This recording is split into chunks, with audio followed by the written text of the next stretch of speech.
Помина 7 дена откако Советот на општината Битола по предлог на Советничката група на граѓанската иницијатива поинаку едногласно донесе одлука од владата да се побара субвенционирање на струјата за битолчани, се со цел додека стаса гасификацијата да се намали грејењето со фосилни горива како главен генератор на аерозагадувањето и поради близината на рек Битола како една од 5 најцрни екоточки во Европа.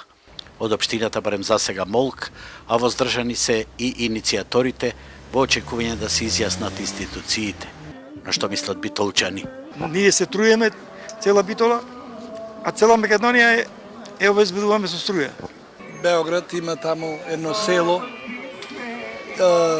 Цело село зема бесплатна струја, предвидејќи од таму го вадаја јаглено.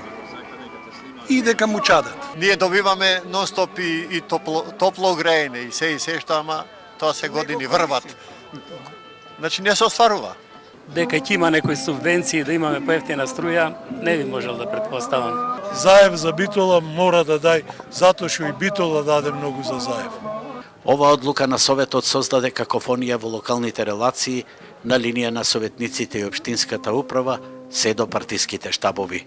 Битолчани сметаат дека конзулскиот град заслужува да добие субвенционирана струја, но барањето кое треба да стаса до владата за субвенционирање некако споро оди, една недела помина, а градските татковци се уште не можат да стават подпис на одлуката што Советот на општината пред една недела ја донесе.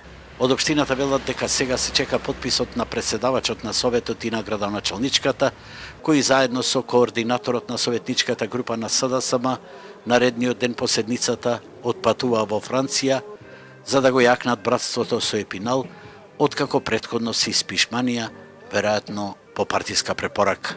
Во Битола останаа незадоволните граѓани да протестираат пред општината, барајќи почист воздух, а сега се чека владата да се изјасни од што во голема мерка ќе зависи судбината на тамошните протести.